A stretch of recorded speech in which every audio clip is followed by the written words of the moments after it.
Hi,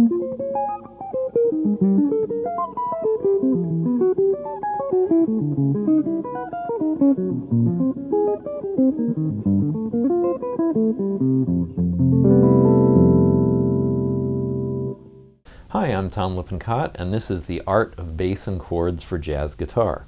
Today we're going to be talking about those times as a jazz guitarist when you're accompanying somebody, when it's just you as the accompaniment. Say it's you and a singer, you and another guitar player, you and a horn player, and you want to be able to play a bass line and the chords both together, basically achieving the illusion of a bass player and a guitar player playing at the same time. The bass is ultra important, and when we're fulfilling this role we have to really be aware of that and make sure that what we're doing is sort of honoring the role of the bass player. Either side I have a high A string above the high E.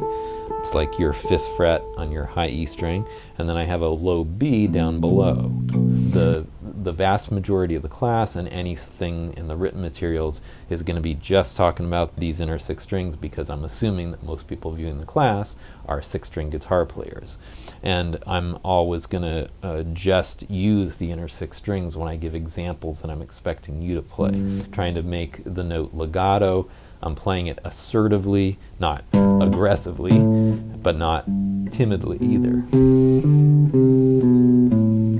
And trying to keep it even, and even in volume, so that I'm not, you know, bringing some notes out louder than others. Right now, what we're talking about is the typical kind of swing feel that's in 4/4 time, 4 beats per measure, and the walking bass line, meaning 4 quarter notes being played. I'm going to look around, find the F's and the A's that are close by this D. So I've got an F here on the 8th fret of the A string, and of course I've got an A on the 5th fret of the low E string.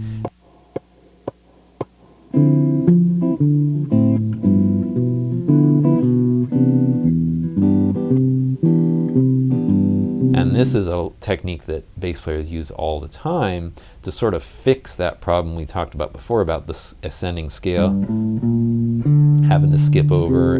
That's to add a chromatic approach in there. So there, that really leads perfectly to that C.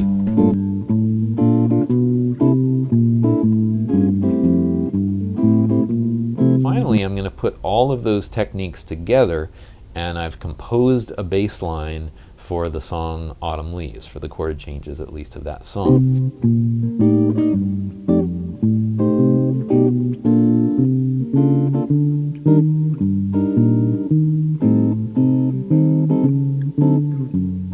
Instead of just staying on that C as a quarter note, I'm actually going to play a quick pull off to low E and then back to the C. And I'm going to re-articulate the second C.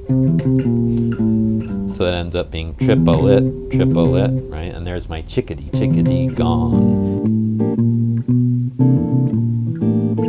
It is true that 3/4 time could be treated exactly the same as 4/4 time, but I find that there's a little bit of a difference a lot of the time in a jazz waltz in the mood and the texture.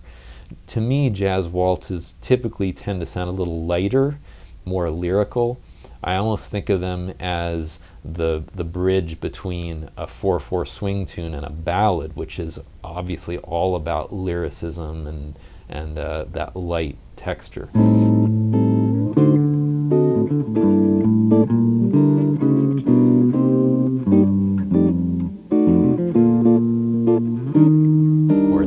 This is a class about bass and chords, so now we are going to talk about the chord part. Now on page 13 we're going to do the same thing with the chords with the root on the 5th string. So G major 7, convenient to add the 9th on the B string. On page 14 we're going to get into finally starting to combine the chords with the bass lines.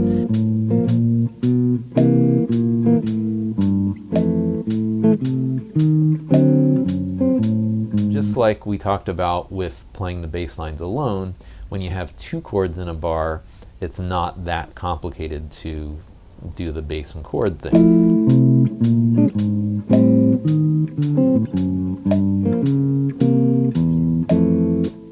Okay, now at the top of page 20, we're finally putting everything together in a couple of real-world kind of examples. Example 39 is the chord changes to the song Autumn Leaves.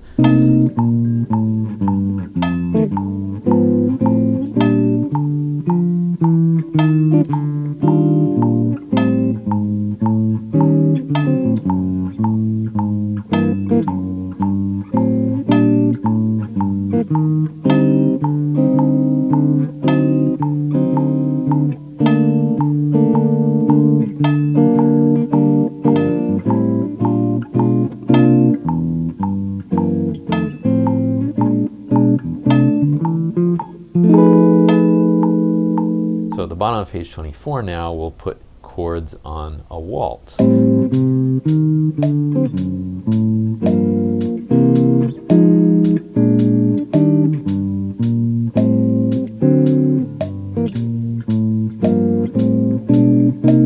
lot of students I've had trouble getting some of these bossa rhythms together. So I'm suggesting sort of some elementary preliminary exercises to start with.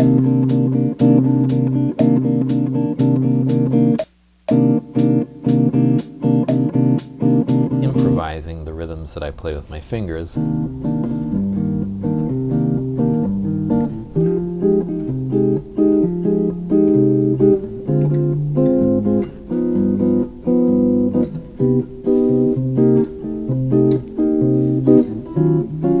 So one of the first things that I did when I got this guitar was to take my shell voicings that I played with the root on the 5th string, like let's say C major 7, C7, C minor 7, and so forth, and figure out how to do that with the bass note being on the low B string. Well, this B on the 5th string, 3rd fret, the octave below it would be my low B string 1st fret down here. So I'm going to keep the 3rd and the 7th, move the root an octave lower, and I get this.